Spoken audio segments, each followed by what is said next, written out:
ভবনটা হলো গিয়া 13 তলা, 7 তলা পর্যন্ত লেগে বাণিজ্যিক ভবন। 13 তলা ভবনের 6 তলায় ব্যাগ দিয়ে তৈরি করে, ব্যাগে যে ফিনিশিং ছিল সেখানে আগুন লাগে 6টা 40 মিনিটের সময়। আর 5 মিনিটের ভিতরেই আমরা ঘটনাস্থলে এসে উপস্থিত হই।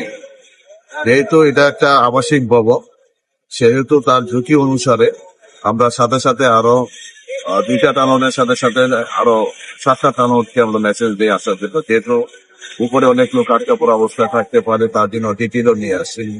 এবং দ্রুত সময় আসার পর এবং দ্রুত রেসপন্স করার কারণে আমরা কিছুক্ষণের ভিতরে আগুনটাকে সম্পূর্ণভাবে নিয়ন্ত্রণে নিয়ে আসতে পারি।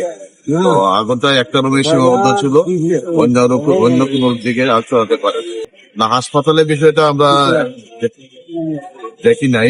আমরা ব্যাংকের কথা শুনছি, ব্যাংক ছিল এবং অন্যান্য প্রতিষ্ঠান ছিল, ব্যাগের গুদাম ছিল, প্রসেসিং সেন্টার ছিল। তো বিশেষ করে যেহেতু আমরা আগুনি ভবন করতেছি এবং প্রত্যেকটা তালা আমরা চেক করতেছি, চেক করে আমরা বুঝতে পারবো যে কেউ হাসপাতাল অবস্থা আছে কিনা বা কোনো সমস্যা নাই। আমরা যতটুকু চেক করছি এখনো আমরা কোনো আহত বা নিহতের হ্যাঁ, আন্তলা নিহত। রেস্কিউ কিভাবে করতে হয়েছে ছিল নাকি সবাই নিয়মিত ছিল ভিতরে আপনারা যখন আসলে? আমাদের লোকজন প্রথমে আইসা একটা পার্টি আগুন নিবানোর কাজ শুরু করছে, আর আরেকটা সিঁড়ি আছে পিছন সাইডে, যেটা আবাসিক লোকজন নামা শুরু করে 13 তলা পর্যন্ত আমাদের লোকজন উঠছে এবং সবাইকে রুম থেকে বের করে নিয়ে আসছে, কোনো সমস্যা হয়নি। আগুন লাগার কোনো সম্ভাব্য কারণ কি আপনারা পেয়েছেন? কারণ পরে আমরা জানবো। আমরা যারা ছিল ঘটনাস্থলে, তারা বলতেছিল বৈদ্যুতিক শর্ট সার্কিট, কিন্তু এই বিষয়ে আমাদের ফায়ার সার্ভিস সিভিল ডিফেন্স থেকে অগ্নিকাণ্ডে একটা তদন্ত কমিটি গঠন করা হবে।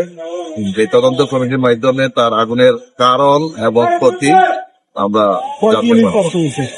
আমাদের 9টা ইউনিট আসছিল, কিন্তু আমরা কাজে লাগাইছি মাত্র 5টা ইউনিট। কতক্ষণের নিয়ন্ত্রণ আসলো? আমাদের 7টা 20 মিনিটের সময় আগুন নিয়ন্ত্রণে আসছে। ধন্যবাদ।